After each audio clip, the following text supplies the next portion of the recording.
Hello students, ये हमारा YouTube channel है पीके केमिस्ट्री ट्यूटोरियल। यहाँ पर हम लोग क्लास 12 की केमिस्ट्री पढ़ते हैं, जिसमें हम लोग फर्स्ट चैप्टर सॉलिड स्टेट पढ़ रहे हैं। ये हमारा लास्ट लेक्चर होगा, जिसमें हम लोग कुछ क्वेश्चन प्रैक्टिस कर रहे थे। लास्ट क्लास में हम लोगों ने क्वेश्चन सेशन करा था स्टार्ट, जिसमें हम लोगों ने कुछ क्वेश्चन की प्रैक्टिस करा था। आज हम लोग उसी को कंटिन्यू करने वाले हैं। ठीक है, तो वीडियो स्टार्ट करते हैं।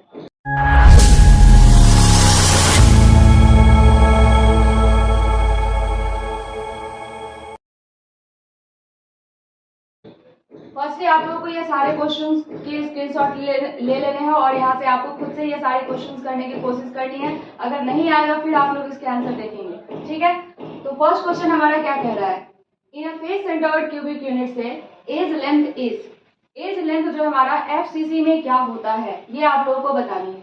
तो अगर आप लोगों को याद होगा कि एफसीसी में हम लोगों ने एक रिलेशन निकाला था किसके बीच में, एज लेंथ एंड रेडियस के बीच में। वो क्या रिलेशन था हम लोगों का, for FCC √2a is equal to 4r।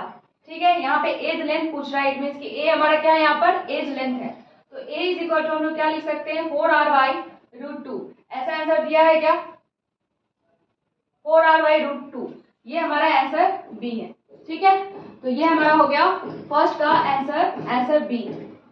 Second हम लोग का क्वेश्चन क्या कह रहा है बच्चों, total volume of the atoms present in FCC unit cell of a metal with radius r is.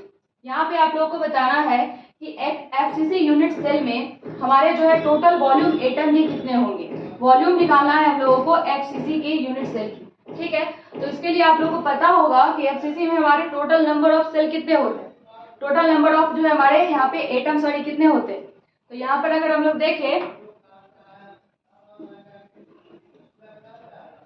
तो एफसीसी में यहाँ पे जेड की नंबर कितनी होती है, जेड मीन्स एटॉमिक नंबर। तो यहाँ पे हमारा जो है टोटल एफसीसी के लिए अगर हम लोग देखें तो 4 होगा। ठीक, वॉल्यूम अगर निकालना है हमें तो फॉर्मूला क्या होगा वॉल्यूम का, 4/3 पाई आर क्यूब। ठीक, इनटू नंबर ऑफ एटम, क्योंकि एक एटम की ये वॉल्यूम है 4/3 पाई आर क्यूब, लेकिन हमारे एफसीसी में टोटल एटम कितने होते हैं 4। तो इसको क्या करना होगा, 4 से मल्टीप्लाई करना होगा, है ना। तो यहाँ हमारा क्या हो जाएगा बच्चों, 4/3 पाई आर क्यूब इंटू 4।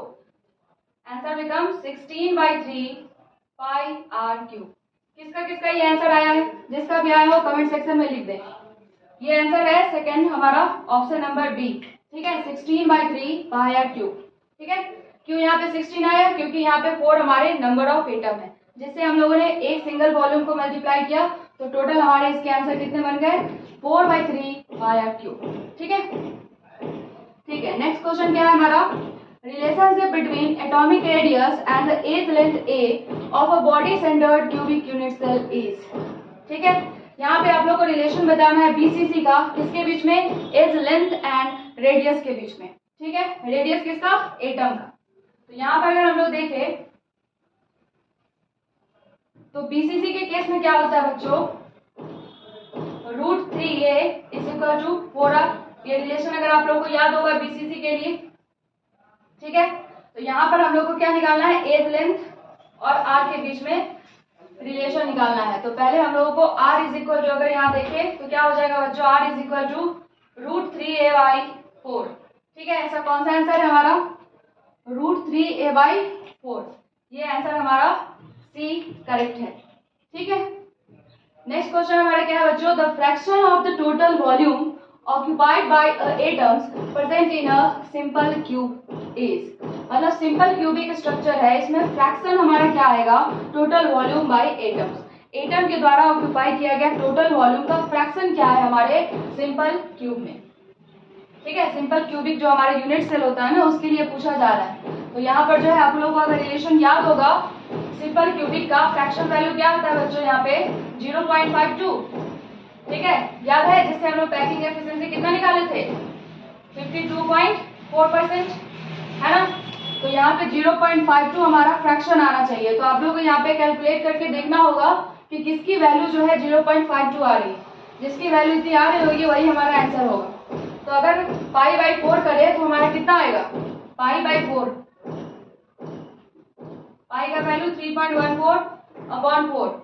तो यहाँ से अगर हम लोग कट करेंगे तो ये कितना हो जाएगा, 0.7 7 के अबाउट आएगा, ठीक है। तो ये तो आंसर नहीं होने वाला क्योंकि 0.5 है। अच्छा ये नेक्स्ट करते हैं हम लोग पाई बाई 6, 3.14 अपॉन 6, ये कितना होगा 0.524। हाँ ये आ गया हमारा आंसर एग्जैक्ट 0.524, ठीक है। तो ये आंसर हमारा करेक्ट होगा। आगे बात समझ में। यहाँ पर हम लोग फ्रैक्शन कैसे निकालेंगे, जो फ्रैक्शन की वैल्यू ये आप लोगों को याद होनी चाहिए। इसका टेबल मैंने बनवाया था, उसमें आप लोगों को ये फ्रैक्शन की जो है वैल्यू दी हुई थी, है ना, वो आप लोगों को याद करना होगा। उसमें हम लोगों को उसी से याद करने के बेसिस पे ये इस टाइप के क्वेश्चन हम लोग कर सकते हैं कि अगर याद रहेगा फ्रैक्शन तभी तो पता रहेगा ना कि किसके लिए कितने फ्रैक्शन हमको निकालने हैं, है कि नहीं। तो यहाँ पे पाई बाई 6 के लिए अगर हम इसको कैलकुलेट करें तो कितना आंसर आएगा 0.52, ठीक है। ओके तो नेक्स्ट क्वेश्चन हम लोग देखें यहाँ पर what type of stoichiometry defect is shown by ZNS। ZNS zinc sulphide जो है हमारे किस टाइप के डिफेक्ट शो करते हैं, जिंक सल्फाइड हमारे किस टाइप के जो है वो डिफेक्ट शो करते हैं। इतना तो आप लोगों को पता होगा कि स्टोइचियोमेट्री डिफेक्ट क्या होता है, जिसमें हमारे केटायन एनायन की जो है रेशियो क्या रहे, सेम रहे, है ना। तो ऐसे में हम लोगों ने दो डिफेक्ट पढ़ा था, कौन सा, Schottky defect and Frenkel defect. Schottky जो है हमारे आनी कंपाउंड के लिए होता है और जो हमारा फ्रेंकेल है वो कोवेलेंट के लिए होता है। तो यहाँ हम लोग देखें तो आंसर क्या हो जाएगा बच्चों, यहाँ पे फ्रेंकेल डिफेक्ट होगा, जो कि हमारा ZNS का डिफेक्ट जो है वो शो करता है। ZNS जो है वो फ्रेंकेल डिफेक्ट को यहाँ पर शो कर रहा है, ठीक है। ओके नेक्स्ट हमारा क्वेश्चन क्या है, an electron trapped in an anion site in A crystal is called. मतलब एक क्रिस्टल में जो हमारा इलेक्ट्रॉन ट्रैप होता है जिस पॉइंट पे, उस पॉइंट को हम लोग क्या बोलते हैं, जिसके लिए उस एटम का या फिर उस क्रिस्टल का जो है वो कलर भी रिस्पॉन्सिबल होता है। इसके लिए आप लोगों को बताना है कि उस इलेक्ट्रॉन को क्या बोला जाता है। Option is F centre, Frenkel defect, Schottky defect and interstitial defect. Answer क्या होगा बच्चों, यहाँ पर इलेक्ट्रॉन कहाँ पर ट्रैप होता है, एफ सेंटर में, है ना, और यही जो है क्रिस्टल के कलर के लिए भी रिस्पॉन्सिबल है, ठीक है। ओके ना नेक्स्ट हम लोग का जो है ये नेक्स्ट क्वेश्चन क्या है, Fe3O4, ठीक है, is a very magnetic at room temperature but at 850 kelvin it becomes, क्या ये बनेगा, मतलब अगर हम लोग फेरी मैग्नेटिक सॉलिड को हीट करें 850 केल्विन पर तो ये किस में कन्वर्ट होगा। ये हमारा लास्ट मैग्नेटिक बिहेवियर पे बेस्ट क्वेश्चन है, ठीक है।